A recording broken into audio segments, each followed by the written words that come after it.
Alternative current का ये final चीज हमने पढ़ ली थी बच्चों। जैसे पढ़ाते पढ़ाते वीडियो शट डाउन हो गया था, ये था ना। क्योंकि इसमें ना मेमोरी खत्म हो गई थी, इसलिए अपन आगे कंटिन्यू करते हैं। अब अपना अगला टॉपिक जो स्टार्ट होता है वो ये है, क्योंकि हमने लास्ट क्लास में एलसीआर के बारे में सारी चर्चा पढ़ ली, उसमें भी रेजोनेंस पढ़ लिया। अच्छा, रेजोनेंस के अंदर पावर पढ़ाने से पहले कुछ छोटी मोटी चीजें बता सकता हूँ बच्चों में तुम्हें। इसको ऊपर ले लेता हूँ ताकि स्पेस मिल जाए, इसको इधर खोल देता हूँ।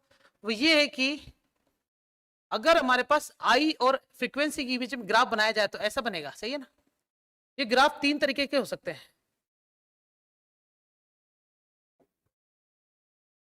ये मैं कैसे कैसे बना रहा हूं,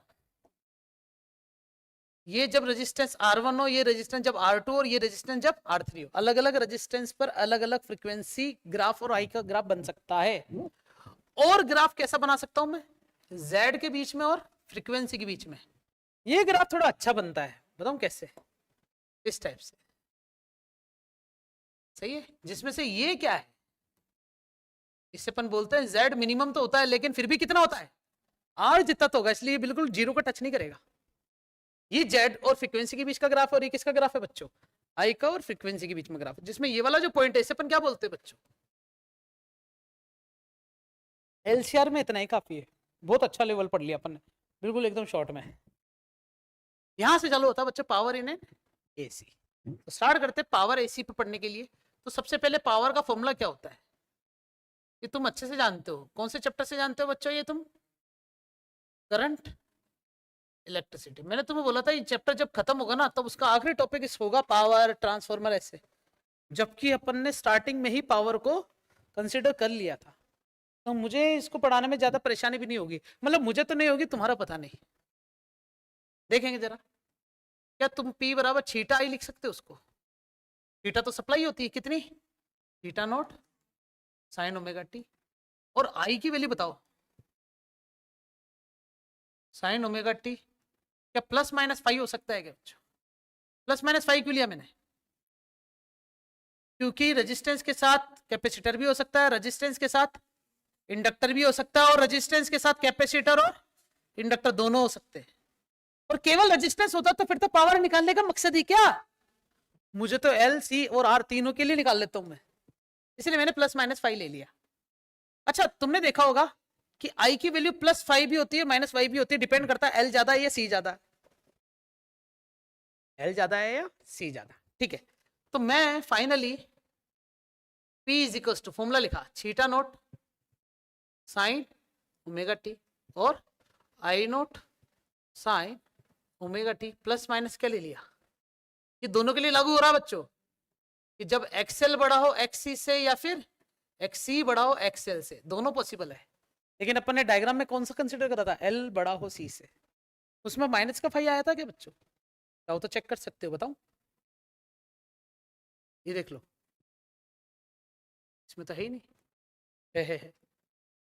ये ना, आई की वैल्यू क्या रही, इंस्टेंटेनियस करंट कहीं तो लिखा होगा, कोई बात नहीं, यहां से दिख रहा है बच्चों ये ओमेगा टी माइनस फाइव, क्योंकि मैंने वीएल बड़ा माना। अगर वी सी बड़ा मानता तो क्या ओमेगा टी प्लस फाइव हो जाता क्या, तो क्यों पुराने पाप धुलवा रहे हो, यही पे रहो ना, इधर उधर मत जाओ। ओके, इसके बाद जो लिखूंगा तुम्हें समझ में आ जाएगा बच्चों। हाँ लकी, समझ में आया, बहुत बढ़िया। फिर क्या करते बताओ, यहाँ दो का मल्टीप्लाई और दो का डिवाइड कर दिया। मैथमेटिक्स में ऐसा करते हैं मुस्कान, ठीक है। जब भी ऐसे दोनों मल्टीप्लाई हो क्या जाते हैं ना, sine sine cos cos sine cos cos sine, तो दो को मल्टीप्लाई डिवाइड करके एक फॉर्मूला लगाया जाता है जिसे कहते हैं उल्टा सीडी फॉर्मूला। सारे चारों लिखाने की जरूरत नहीं, मुझे सिर्फ ये वाला फॉर्मूला लिखाना चाहिए, साइन ए कॉस साइन ए साइन बी का फॉर्मूला होता है कॉस ए माइनस बी, है ना चीपा।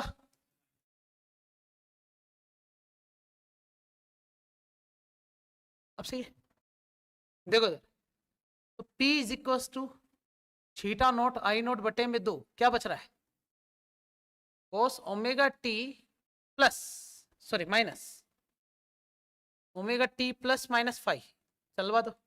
और प्लस माइनस है तो क्या फर्क पड़ता है, फिर माइनस का cos omega T plus minus का फाइव, चलवा दो। तो इससे फायदा ये होगा तो ओमेगा टी से ओमेगा टी कट जाएगा। अच्छी बात बताऊं क्या है बच्चों, कोस के अंदर चाहे प्लस हो तब भी प्लस होगा और माइनस भी प्लस ही रहेगा। लेकिन यहां पर देखो कोस 2 ओमेगा टी प्लस माइनस का वाई, ये मुझे जो पावर मिली इसे अपन क्या बोलते हैं, स्पेलिंग बड़ी गंदी लिखी मैंने, इंस्टेंटोनियस। लेकिन तुम्हें फील पता बच्चों क्या है इंस्टेंटेनियस पावर? एक्चुअली मुझे निकालना क्या है, ये तो क्या है बच्चों, पावर इन एसी सर्किट, वो आ गया बच्चों एल सी और आर के अंदर एसी सप्लाई करते समय जो पावर स्टोर होती है वो है ये इंस्टेंटेनियस पावर है।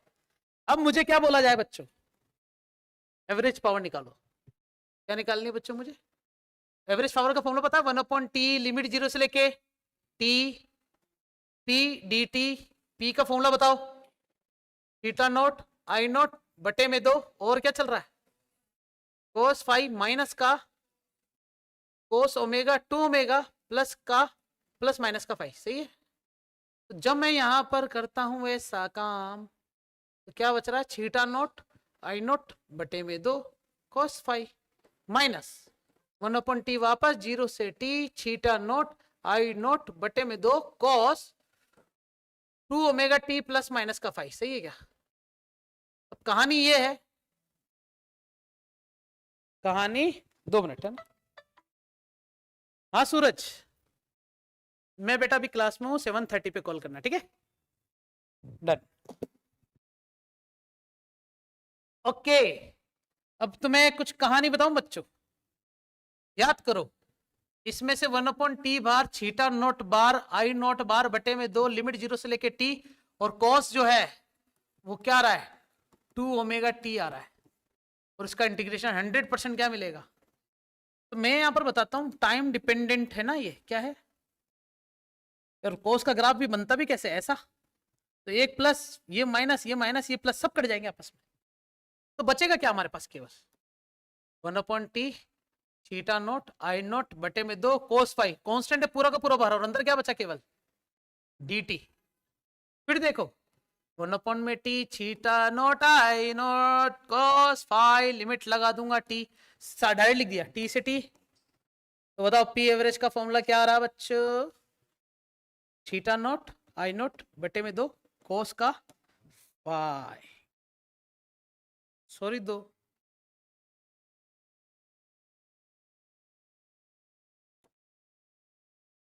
पावर एवरेज का फॉर्मूला। अब ये जो एवरेज पावर का मेरे पास फॉर्मूला आया है, इसको अगर ढंग से देखते हो तुम, तो ये थीटा नॉट आई नॉट और 2 तो कांस्टेंट हो गए सारे के सारे, है ना। सिर्फ यही है बच्चों, क्या मतलब ये इनिशियल फेज की वजह से ही पावर डिपेंड कर रहा है। तो मतलब ये जो है पावर को बढ़ा भी सकता है और पावर को घटा भी सकता है, और इसी केस को पता क्या बोला जाता है, पावर फैक्टर। तो याद करो अपन ने पावर फैक्टर पहले ही पढ़ लिया है ना। पावर फैक्टर क्या होता है, और क्या मस्त दजे उड़ाई इसके अपन ने सब में, बार बार पावर फैक्टर निकाला कोस फाइव, सबका याद है तुम्हें, केवल एल का भी पता है, सी का भी पता है, एल और आर का भी पता है, एल और सी का भी पता है, सी और आर का भी पता है, एल सी आर का तो है ही पावर फैक्टर कोस फाइव। ठीक है, यहां से मुझे मिल गया पावर फैक्टर। तो ये क्वेश्चन कैसे बन सकता था इसका, बहुत बढ़िया क्वेश्चन, एग्जाम आइडिया देख रहे हो बच्चे खोल के, असली पता चल रही है कि एसी चैप्टर कैसा है और कैसे क्वेश्चन आ रहे हैं, बिल्कुल सही समझ में आ रहा होगा तुम्हें। तो पावर फैक्टर के अंदर ये क्वेश्चन आ सकता है कि derive an expression for the average power in LCR circuit, also define the word wattless current. क्या पूछेगा बच्चों, व्हाटलेस करंट। अब तुम्हें पता है पी एवरेज का फॉर्मूला आ चुका है मेरे पास, कितना आया तुमने देखा बच्चों, पावर फैक्टर के बाद मुझे एल सी आर तीनों के लिए अलग अलग पावर फैक्टर के अंदर फाई की वैल्यू रख के वैल्यू पुट करके निकालना चाहिए था, लेकिन नहीं निकालूंगा, बताओ क्यों, पहले ही निकाल चुके है ना, इसलिए वो चीजें निकालने की जरूरत नहीं है एक्चुअली में ये टॉपिक करने के बाद तुम्हें फाई की वैल्यू रखनी पड़ेगी। रेजिस्टेंस में इनिशियल फेज 0 होता है, इंडक्टर के साथ जोड़ते तो प्लस का π/2, कैपेसिटर के चार्ज होते तो माइनस का π/2, ऐसे कुछ होता है। तो वैल्यू रखने के बाद पावर फैक्टर से पता चलता है कि यस रेजिस्टेंस के साथ पूरी पावर कंज्यूम होती है, इंडक्टर में कोई पावर कंज्यूम नहीं होती, कैपेसिटर में कोई पावर कंज्यूम नहीं होती है। तो मैं यहाँ पर टॉपिक पढ़ा रहा हूँ बच्चों, क्या लिखा हुआ है, वाटलेस करंट। वाटलेस करंट का मतलब होता है इफ करंट इज मैक्सिमम, क्या लिखा है बच्चों, करंट तो मैक्सिमम हो बट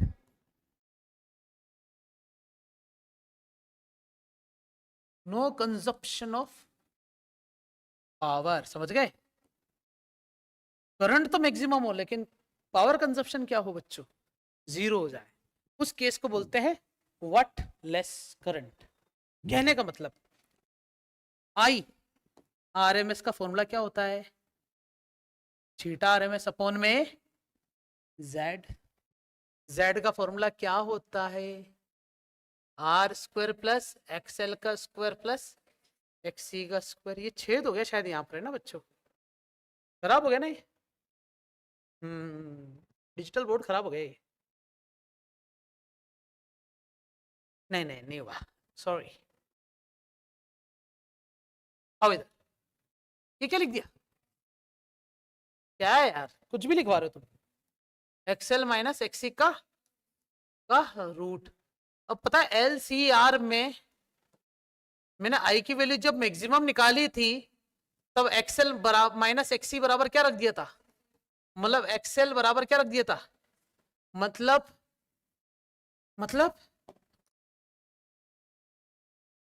जो इंडक्टिव रिएक्टेंस था ना बच्चों, उसको लगभग किसके बराबर रख दिया था, कंडक्टिव रिएक्टेंस के बराबर रख दिया था। क्या रख दिया था, कंडक्टिव रिएक्टेंस। इससे ये पता चला कि सर्किट जो है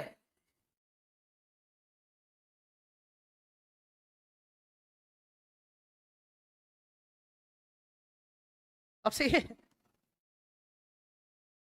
सर्किट जो है वो प्योर क्या हो चुका है, रेजिस्टिव हो चुका है। मस्त लिखा है, लेकिन इसको दूसरे तरीके से देखो तो पता है क्या है,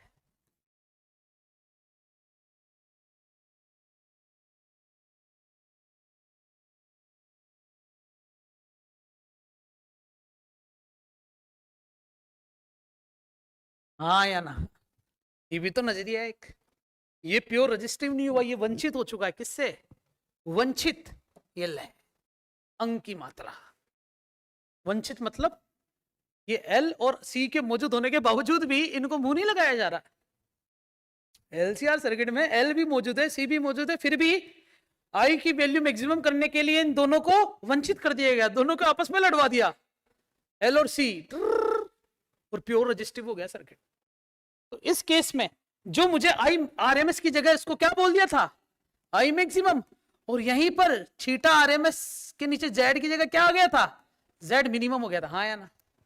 और ये आई मैक्सिमम में एल और सी को गायब करा, और इसी एल और सी को गायब इसलिए करा क्योंकि एल व सी में पाई जो होता है वो प्लस माइनस का क्या होता है, पाई बाय 2, और कोस फाई क्या होता है बच्चों, पावर फैक्टर, और कोस फाई पाई बाय 2 पे चाहे प्लस हो माइनस हो क्या होता है। इसका मतलब आई मैक्सिमम होने के बावजूद भी एल और सी के अंदर पावर का कंजप्शन कितना हो रहा है बताओ, जीरो। इसीलिए इस ये जो करंट बहा है ना एलसीआर में, इसे अपन क्या बोलते हैं, वाटलेस करंट। डेफिनेशन नहीं लिखवा रहा बच्चों, कहां से देखोगे, एसएल अरोड़ा से, बिल्कुल शॉर्ट वाली डेफिनेशन होगी, बिल्कुल समझ में आ जाएगा।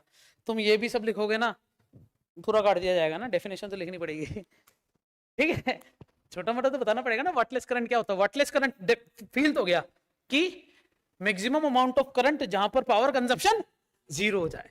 तो एलसीआर सर्किट के अंदर ऐसा जो कांड हो रहा था, इसी कांड के अंदर हम क्या बोलते हैं बच्चों, वाटलेस करंट होता है। और देखो बच्चों आगे, और देखो हेडिंग है हमारे पास बच्चों क्या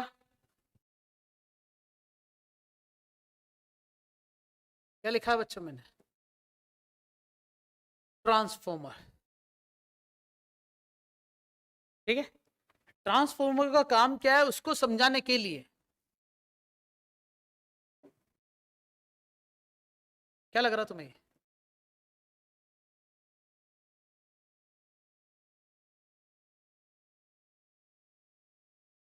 लिखते जाना बच्चों।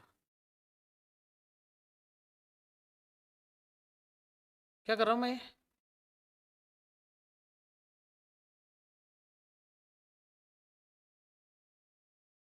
हाँ, ट्रांसफॉर्मर बना रहा हूं। मेटेलिक प्लेट होती है बच्चों, जो एक दूसरे के पीछे रख दी जाती है, इसे अपन कहते हैं लेमिनेटिंग, लेमिनेटेड आयरन कोर। क्या बोलते हैं बच्चों? Laminated iron core. और इनके ऊपर होती है, पता है क्या? ये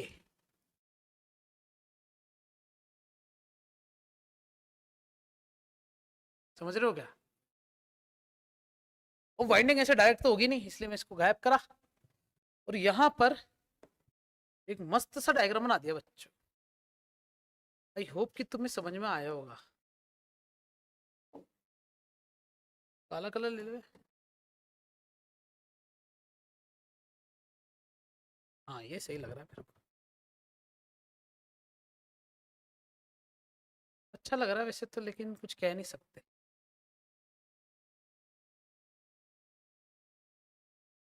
समझ गए क्या डायग्राम कि कुछ कैसा बिहेव हो रहा है? नहीं समझे? कोई बात नहीं।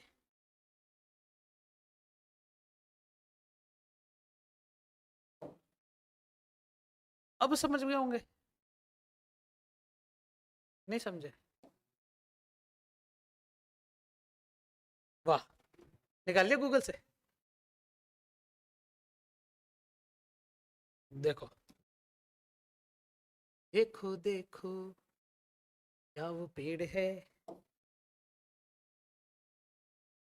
यहीं से बना लेता हूँ।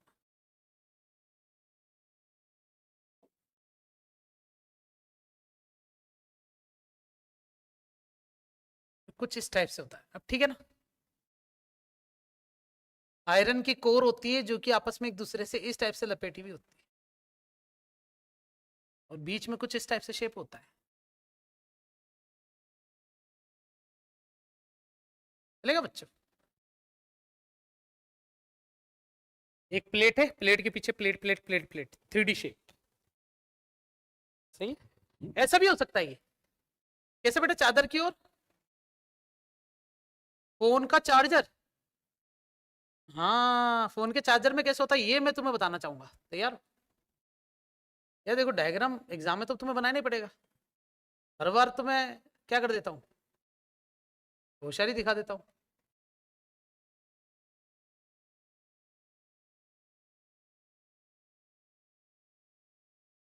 ये आयरन को ऐसा होता है। दो टाइप की प्लेट है। इसमें वायर पता कैसे वाउंड होती है?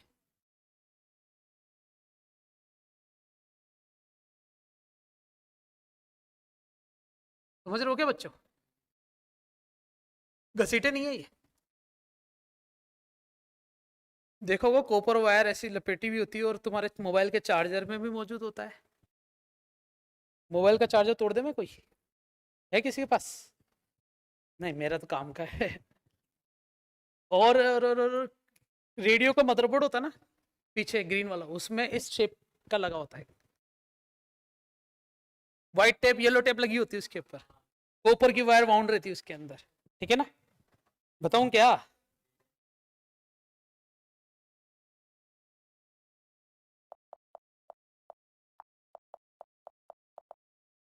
ट्रांसफॉर्मर मूवी आ जाएगी ये तो। हाँ, फिजिक्स लिख दिया ना मैंने आगे। इनमें से ये देखो, ये देखा है क्या? ऐसा शेप। और कैसा था? ये रहा। अपन ने जो बी वाला डायग्राम बनाया ना, वो ऐसा बनाया था। ये भी देखे होंगे तुमने ट्रांसफॉर्मर। ये भी देखा होगा तुम्हारे मोहल्ले में ट्रांसफॉर्मर। ठीक है ना? फट गया। तुमने ये तो सुना होगा ट्रांसफॉर्मर फट गया। कभी घर में आग लगते हुए नहीं सुना होगा इलेक्ट्रिसिटी की वजह से। उसके पास में अगर कोई खंभा होगा तो आग लगेगी। आज बड़ोदरा जो है ना गुजरात में, एक कोचिंग सेंटर में आग लगी थी, पता है बच्चों तुम्हें? जी, 3-4 बिल्डिंग से कूदे थे बच्चे, 3-4 साल पहले की बात है शायद, है ना? तो वो किस वजह से आग लगी थी? उसके पास में ट्रांसफॉर्मर था, उसमें आग लग गई थी। उस आग की वजह से उसकी बिल्डिंग में आग लग गई, तो बच्चों ना छत से कूद रहे थे बिल्डिंग में। तो वो कारण क्या? ट्रांसफार्मर। हमेशा जब भी फॉल्ट आता ना, इलेक्ट्रिसिटी जाती है, बिजली चली गई, लाइट कभी नहीं जाती बच्चों ना। इलेक्ट्रिसिटी अगर नहीं आ रही है, करंट फ्लो नहीं हो रहा है और बिजली नहीं आ रही है, लाइट है ना, लाइट है लेकिन लाइट नहीं आ रही है अगर, तो उसके पीछे का कारण क्या है? ट्रांसफार्मर में खराबी हो चुका है। फॉल्ट कहाँ होता है? ट्रांसफार्मर में होता है। या तो ट्रांसफार्मर के किसी छोटे जंक्शन पॉइंट पे होगा जहां पर केवीएल केसीएल लग रहा होगा, ढंग से नहीं लग रहा होगा, न्यूमेरिकल वैल्यू गलत आ रही होगी, किसी ने इक्वेशन सही से सोल्व नहीं करी होगी, या तो ये हो सकता है, या फिर ट्रांसफार्मर में फॉल्ट आ गया होगा स्टेप डाउन स्टेप इन के अंदर। तो देखते हैं इनमें से जो भी ट्रांसफार्मर तुम देख सकते हो वो सब कुछ एक बार तुम्हारे सामने है। देख रहे हो?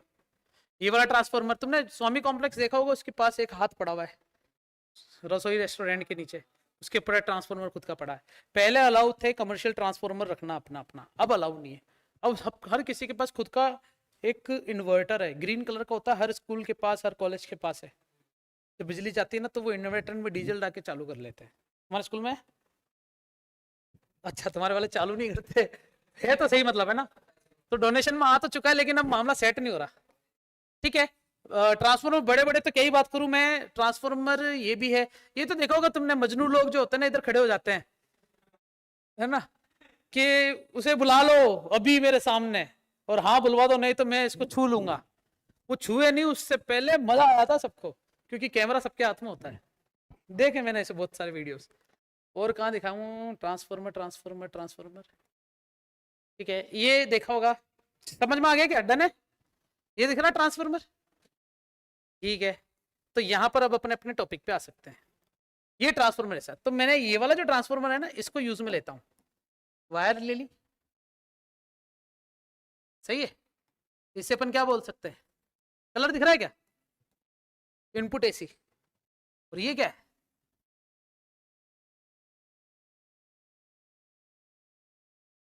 इसे क्या बोलते हैं? लोड, मतलब जिसको सप्लाई दे रहे हैं। रेडियो के अंदर अगर ट्रांसफार्मर लगा है, मोबाइल के अंदर अगर ट्रांसफार्मर लगा है, तो वो काम क्या करते हैं ये मैं तुम्हें समझाता हूं। मान लेते हैं कि ये जो कोई लपेटी हुई, इसे अपन बोलते हैं, कलर चेंज करोगे बच्चों? क्या दिख रहा है? ये सही है। इसे अपन क्या बोलते हैं? Number of coil in primary coil, या फिर इसे इनपुट कॉइल भी बोल सकते हैं ना। और उसको रिप्रेजेंट किसे करेंगे?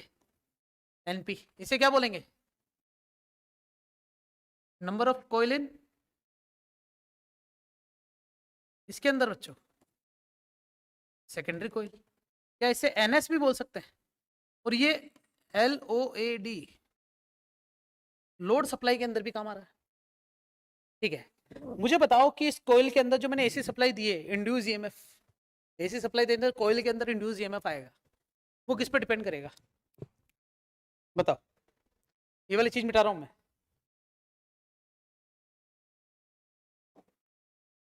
इस पे डिपेंड करेगा। तो क्या मैं ये फॉर्मूला सही लिख रहा हूं क्या?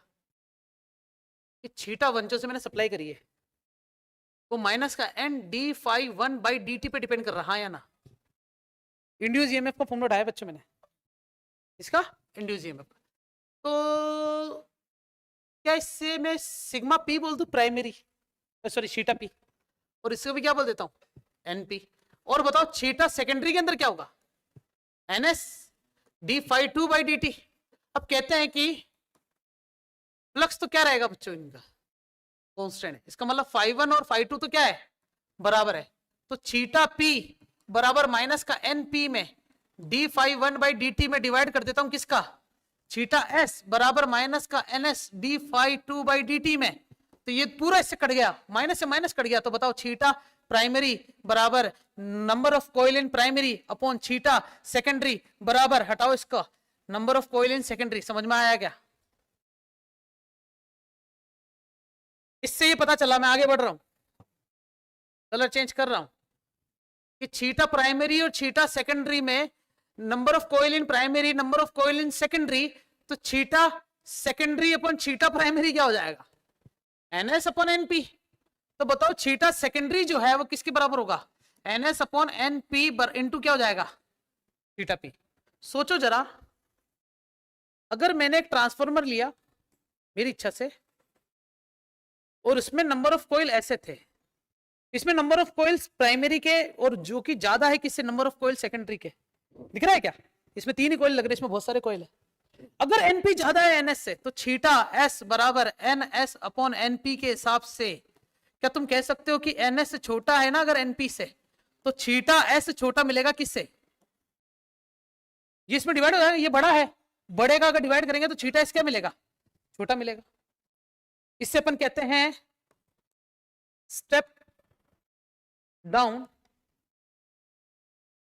ट्रांसफॉर्मर। क्या बोलते हैं बच्चों? Step down transformer. Example, 220 volt की सप्लाई मुझे मिलती है बच्चों घरों में, इसे अपन क्या बोलते हैं? एसी छीटा आरएमएस, हाँ या ना? लेकिन मेरे मोबाइल को केवल और केवल 12 वोल्ट की बैटरी ही चार्ज कर सकती है, तो उसके बीच में क्या लगाना पड़ेगा मुझे? नहीं, मुझे इसके बीच में लगाना पड़ेगा स्टेप डाउन ट्रांसफॉर्मर, हाँ या ना? वो स्टेप डाउन ट्रांसफॉर्मर क्या करेगा? 220 वोल्ट को 12 वोल्ट में चेंज करके number of coil primary number of coil secondary का रेशियो देख लेगा और रेशियो के हिसाब से 220 वोल्ट को मल्टीप्लाई, जैसे एग्जांपल है ये मुझे पता चल गया कितना है 220 वोल्ट, नंबर ऑफ सेकेंडरी का मुझे पता नहीं, लेकिन प्राइमरी कॉइल में कितने कॉइल है मान लो 100, 0 से 0 कट गया, कितना है 2.2 वोल्ट, तो इसको गुणा किससे कर दो? 6। तो सेकेंडरी कॉइल में केवल कितने कॉइल होने चाहिए? 6 कॉइल होने चाहिए, ताकि 6 दूनी 12, 6 दूनी 12, आंसर आ रहा है 13.2 वोल्ट। तो 13.2 वोल्ट तो सहन कर लेगा मेरा 12 वोल्ट का वो चार्जर। कहने का मतलब ये हो गया कि जो 220 वोल्ट की सप्लाई थी 12 वोल्ट देने के लिए, इसके नंबर ऑफ कॉइल बहुत ज्यादा है ना, इसके छोटे से कर दो बस। तो वो जो ट्रांसफॉर्मर होता है वो हायर नंबर ऑफ कॉइल से लोअर नंबर ऑफ कॉइल से पूरी पावर को स्टेप डाउन कर देता है, इसलिए उसे अपन अडप्टर कहते हैं। अडप्टर का काम होता है हायर वोल्टेज को लोअर वोल्टेज में चेंज करना। क्या लोअर को हायर में बदला जा सकता है? हाँ, उल्टा कर दो, स्टेप अप। सोचो जरा 12 वोल्ट की बैटरी से तुम सोचो 220 वोल्ट बना लूं, ऐसा नहीं हो सकता भैया। 12 वोल्ट की बैटरी से 220 वोल्ट तो नहीं बनेगा, लेकिन 12 वोल्ट की एसी सप्लाई से 220 वोल्ट की सप्लाई बनाई जा सकती है। एसी सप्लाई के पास 11,000, 22,000, 28,000 खतरा सब कुछ है।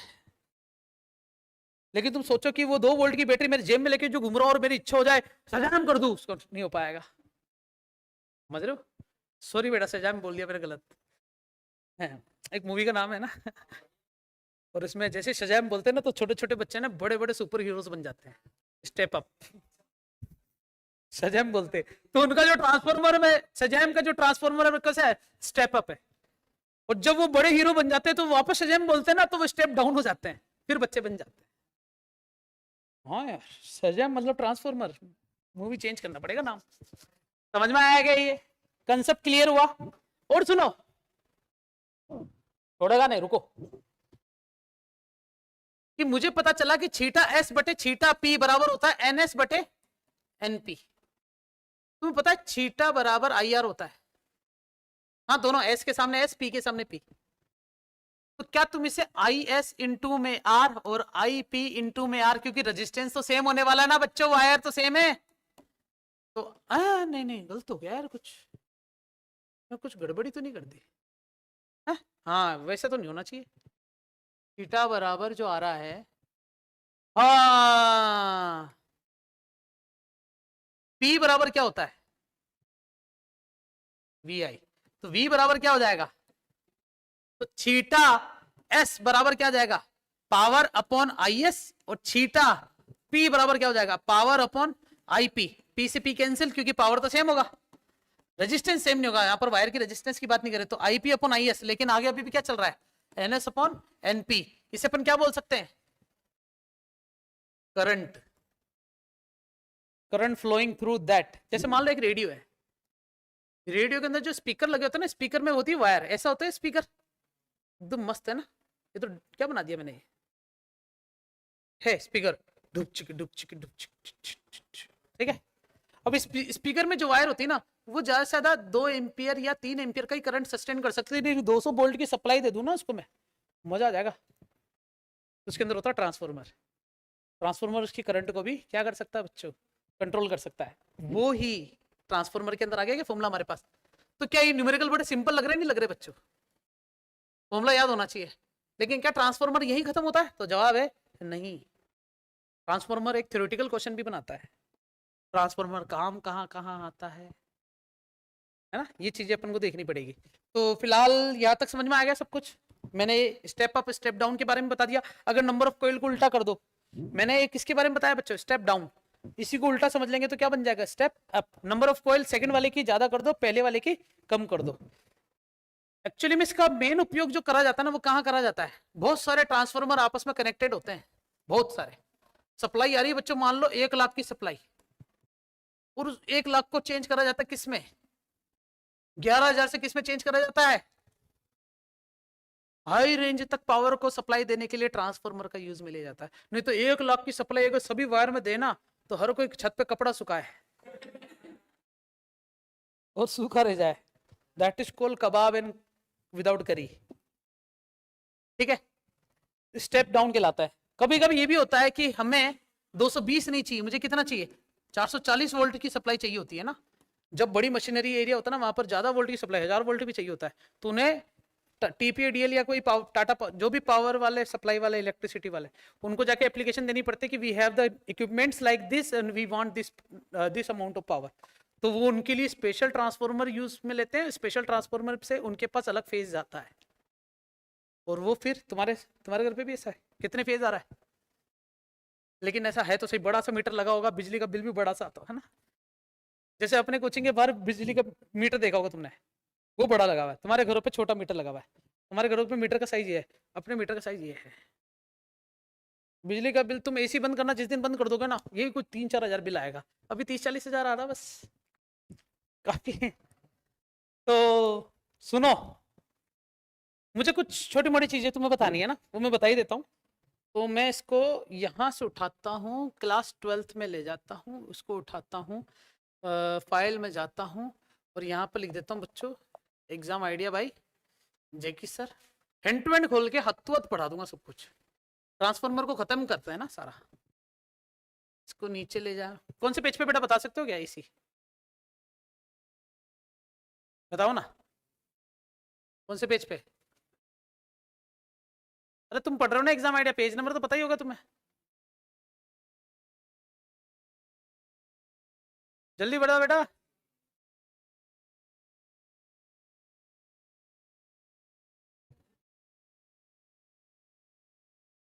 बता देना प्लीज, बता ही नहीं रही।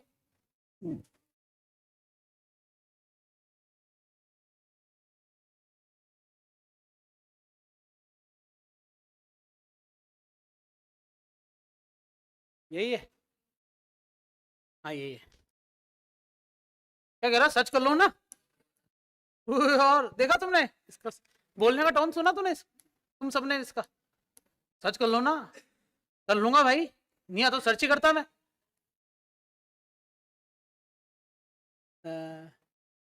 ये डार्क मोड हो सकता है क्या? सेटिंग जाऊं, हाइड नहीं, ए नहीं नहीं नहीं नहीं सॉरी, नहीं सेटिंग में गया, हाइड ऑल नहीं। अरे थोड़ा सा प्लीज ना यार, तो वेट तो कर ले।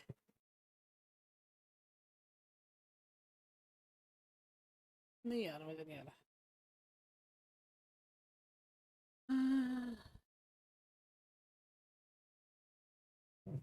गलत हो गया ये तो, पूरा ही। चलो ठीक है कोई बात नहीं।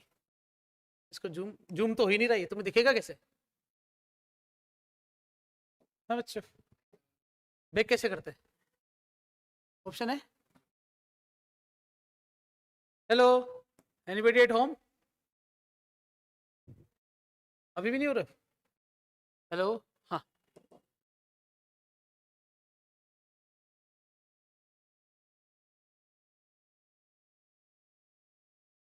Exit full screen, yes. अभी भी देख लेता हूँ ना यार, डे नाइट ऑप्शन है तो इसमें इंडिया मैच तो जीत गई है टेस्ट मैच। चलो ठीक है देख लो बच्चों, ये ट्रांसफॉर्मर है, आप थोड़ा अंदर रहो। ठीक है, ये फॉर्मूला सही है बच्चों हमारे पास। पोटेंशियल देखो, सेकेंडरी कॉइल का पोटेंशियल तब बढ़ा जा सकता है जब नंबर ऑफ कॉइल उसका ज्यादा हो। पोटेंशियल कम करना तो नंबर ऑफ कॉइल कम कर दो। ये क्या बच्चों, energy loss and efficiency of transformer. Transformer के उड़ने का जो कारण हो सकता है, ये एनर्जी लॉस का जो कारण हो सकता है, वो क्या क्या हो सकता है? पहला, कॉपर लॉस। कॉपर लॉस मतलब क्या हो सकता है? कॉपर वायर के अंदर खुद का इंटरनल रेजिस्टेंस होता है, वो भी पावर को क्या करती है? कंज्यूम करती है, क्योंकि ट्रांसफॉर्मर पूरा वाइंडिंग में रहता है ना। दूसरा क्या होता है? Iron loss. एडी करंट्स याद है बच्चों? मैंने इलेक्ट्रोमैग्नेटिक इंडक्शन में एक टॉपिक था एडी करंट्स, जो मैंने तुम्हें नहीं पढ़ाया था क्योंकि तुम्हारे सिलेबस में नहीं था। ईडीडी। तो मैं एडी करंट्स के बारे में छोटी सी झलक बता दूं। तो एडी करंट समझाने के लिए मुझे बताना पड़ेगा बच्चों क्या एडी। एडी का नाम सुना तुमने पहले कभी? टेकन 3, बिल्कुल सही। टेकन 3 में एडी का मारने का तरीका बिल्कुल यूनिक होता था। वो मारता कम था, डांस ज्यादा करता था। तो बिल्कुल फिक्स।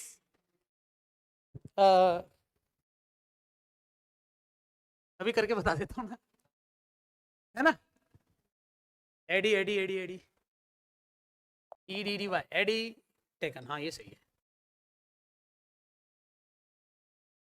ये देख लो।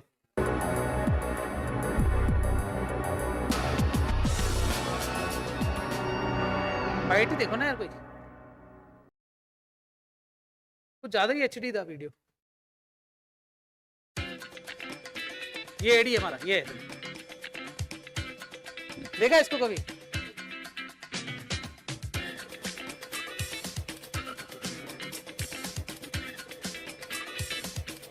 कि मारेगा नहीं कहीं?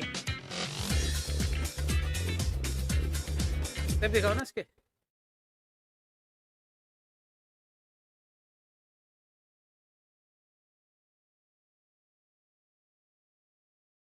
और फाइट आ गई।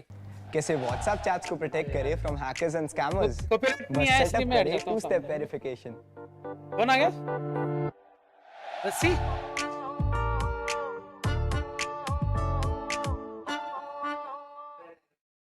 जब दुनिया बोले काफी है, नहीं, दिल बोले मेरा फिज तो अभी बाकी है।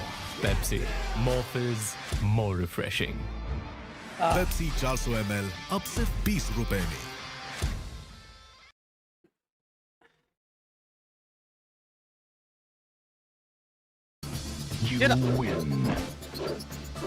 एडी के मारने का तरीका। राउंड 2। राउंड 2। तुम सिर्फ एडी को देखना।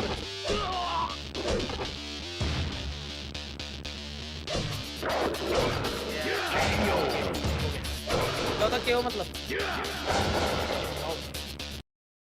ठीक है, अब ये एडी करता क्या है इसके अंदर, वो देखते हैं फिर।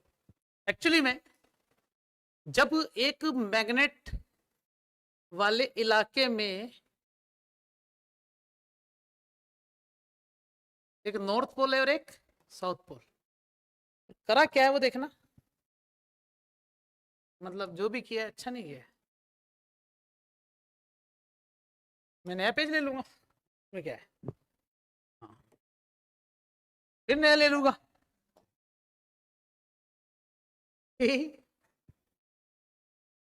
ऐसा और ऐसा, एक नॉर्थ पोल एक साउथ पोल। और मैंने क्या करा है, कोयल को लटका दिया। पत्ती होती है ना लोहे की पत्ती, उसको लटका के छोड़ दिया तो वो ऐसे जाएगी। सही है क्या? फिर क्या होगा? वापस जाएगी ऐसे। मैग्नेटिक फील्ड के अंदर मैंने एक मेटेलिक पत्ती को अंदर ले गया। जब मैं मेटेलिक पत्ती को अंदर ले जाता हूं, सुनना, जब अंदर ले गया तो मैग्नेटिक फ्लक्स बढ़ेगा या घटेगा? बढ़ेगा, क्योंकि वो अंदर की तरफ जा रहा है।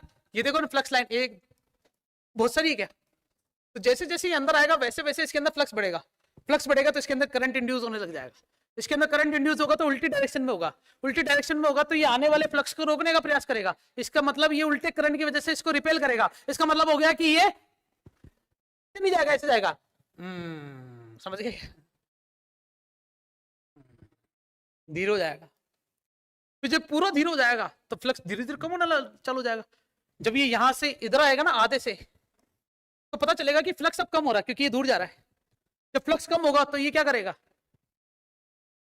ये फ्लक्स को बोलेगा जल्दी आओ जल्दी आओ, तो ये धीरे नहीं होगा, इस बार तेज हो जाएगा। तो ये कुछ इस टाइप से चलता है। चलो ये तो hello hello hello hello hello hello hello, सही चल रहा है बच्चों। तो इसका मतलब क्या हो रहा है कि जैसे ही ये अंदर जा रहा है तो एकदम से ही अपने आप की वेलोसिटी को धीरे कर देता है, इंड्यूस ईएमएफ की वजह से, लेंज लॉ की वजह से स्पीड में कमी कर दी। फिर जब स्पीड कमी हो जाती है तो फिर बढ़ जाती है, वो चलता रहेगा चलता रहेगा। देखो, तेज धीरे तेज तेज धीरे, सही है क्या? इसे कहते हैं इलेक्ट्रोमैग्नेटिक डैम्पिंग। क्या कहते हैं? बुलेट ट्रेन ऐसे ही रुकती है बच्चों, लेंज के लॉ से, है ना, इलेक्ट्रोमैग्नेटिक डैम्पिंग। एक्चुअली में क्या होता है, इस कॉइल के अंदर करंट है ना, पहले ऐसे दौड़ता है जब वो अंदर आता है, और जब वो बाहर जाता है ना तो करंट की डायरेक्शन एकदम से क्या हो जाती है। सोचो किसी इलेक्ट्रॉन को बोला कि जा बेटा ऐसे घूम, और एकदम से अरे नहीं नहीं ऐसे घूम, उसी प्लेट के अंदर वही फ्री इलेक्ट्रॉन जो अभी तक ऐसे घूम रहा था वो ऐसे घूमने लग जाए। तो देखा भी तुमने इसको डांस करते हुए कैसे, कभी ऐसे कभी ऐसे, समझ गए क्या? कभी इलेक्ट्रॉन ऐसे चल रहा था और एकदम से इलेक्ट्रॉन ऐसे होने लग जाए, इसे कहते हैं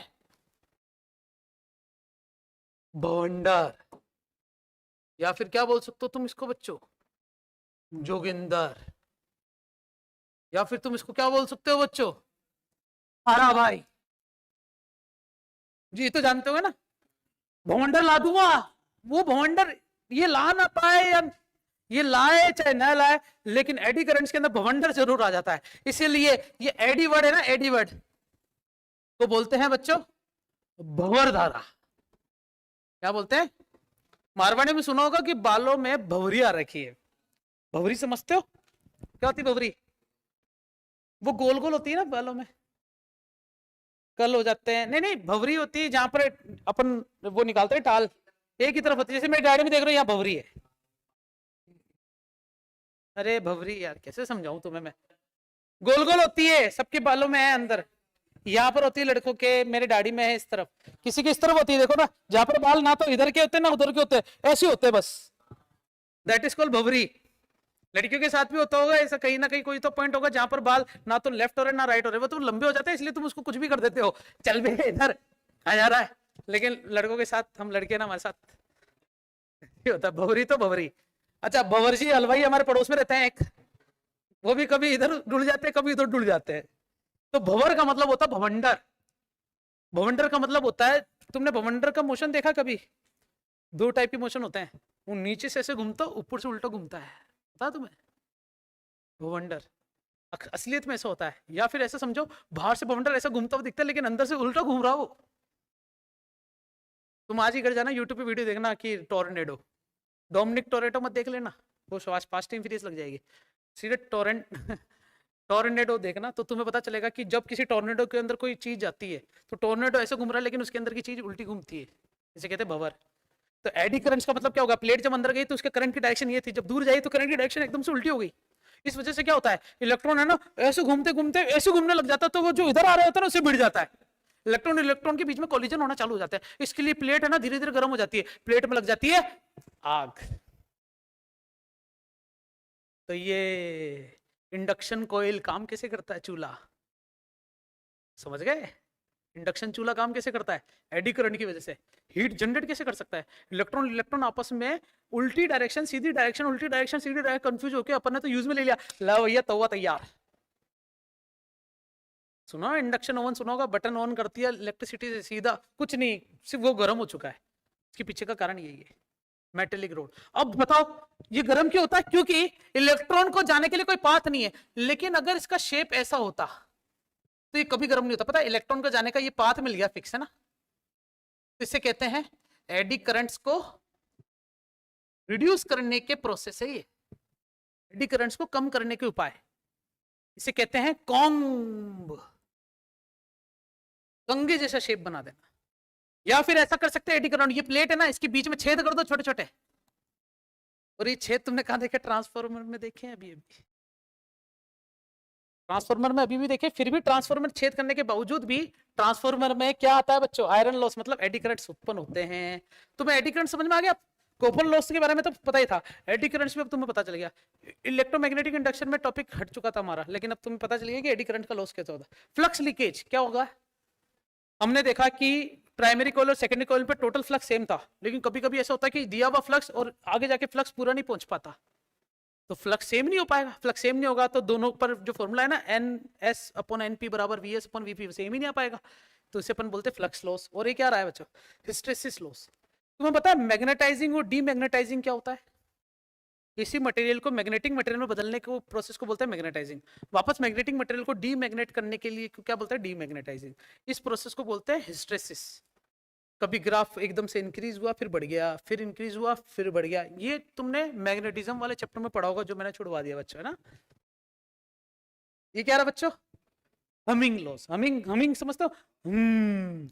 अरे वो हमिंग मतलब समझ गया ना, MC स्टैन वैसे। तो करता क्या है, जब इसमें करंट दौड़ता है तो स्टेटमेंट पढ़ी लो, क्या लिखा हुआ? Due to the passage of the alternative current the core of the transformer vibrating and produce humming sound. जो कोर होती है ना उसकी ट्रांसफॉर्मर की, ट्रांसफॉर्मर कोर बीच वाली, उसके अंदर वायर के अंदर करंट बहने से उसके अंदर वाइब्रेशन आ जाता है। AC करंट में हर्ट्ज होती है, फ्रीक्वेंसी होती है, वाइब्रेशन की वजह से इसके अंदर साउंड आने लग जाता है। वो हमिंग साउंड से साउंड एनर्जी में चेंज हो रहा है ना एक तरीके से, सप्लाई जो दी है, तो इसे अपन बोलते हैं हमिंग लॉस। ये क्या है बच्चों? Percentage efficiency of transformer. जितना आउटपुट है अपन इनपुट, एफिशिएंसी हमेशा ऐसे निकाला जाता है, आउटपुट अपन इनपुट। सेकेंडरी में पावर कितनी, प्राइमरी पावर कितनी, इसको 100 से मल्टीप्लाई कर दो। क्या तुम्हें लगता है 100% पावर मिलती होगी हमेशा सेकेंडरी में? जवाब है नहीं, थोड़ा बहुत लॉस होता है। उसी लॉस को क्या बोलते हैं अपन? ट्रांसफॉर्मर लॉस, जिसके नाम ये रहे बच्चों। ये थ्योरेटिकल क्वेश्चन बन सकता है क्या? इसी बुक में देखना, थ्योरेटिकल क्वेश्चन मिलेगा तुम्हें, ठीक है। तो ये हमारी कहानी हुई बच्चों, कौन सी? अल्टरनेटिव खत्म, अल्टरनेटिव करंट की खत्म। कुछ छूटा है तो देख लेता हूं। अजम्पशन कुछ बोलना चाहूंगा, तैयार हो बच्चों? Primary resistance and current are small. Primary coil के जो मटेरियल होता है उसका रेजिस्टेंस क्या रखना बच्चों? स्मॉल रखना, करंट भी स्मॉल रखना है। Same flux should be taken, ये भी बोल रखा है। और क्या है? बस ये कि 100% से कम एफिशिएंसी मिलती है, बाकी कुछ मेरे पास बचा नहीं। ट्राई करना बच्चों अल्टरनेटिव करंट से जो पोर्शन मुझे लगता है इस बार जो बन सकता है, जो प्योर न्यूमेरिकल लगता है। प्योर न्यूमेरिकल इसका मतलब मात्र 2 मिनट में तुम पूरा क्वेश्चन सोल्व कर सकते हो 5 नंबर का। क्योंकि न्यूमेरिकल में क्या होगा, डायरेक्ट ज्यादा से ज्यादा AC सप्लाई दे देगा, Z पूछ लिया, I पूछ लिया, XL पूछ लिया, XC पूछ लिया, फॉर्मूला याद होना चाहिए, वैल्यू रखना, आंसर आएगा हाँ या ना। न्यूमेरिकल करने से टाइम बचता है, ये ध्यान रखना। न्यूमेरिकल करने से सच में टाइम बचता है। मैथमेटिक्स में तुम्हें टाइम कम लगता होगा जब पेपर आता है, नहीं।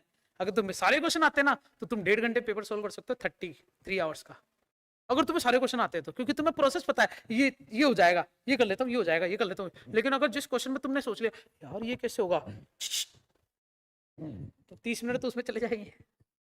तो मैं बता रहा हूँ, फिजिक्स को अगर सच में डील करना ना, ये इस साल का पेपर पूरा थ्योरेटिकल बनेगा। इसका मतलब अगर न्यूमेरिकल भी आ गया तो न्यूमेरिकल भी कैसा आएगा, इतना बढ़िया आएगा, फॉर्मूले बेस्ड सारे। तो तुम्हारा फोकस न्यूमेरिकल्स पे भी होना चाहिए विद थ्योरी एज वेल। तो ऐसे हमारा खत्म होता है। नेक्स्ट सेशन में हम मिलते हैं, स्टार्ट करेंगे बच्चों क्या, ऑप्टिक्स। Bye bye.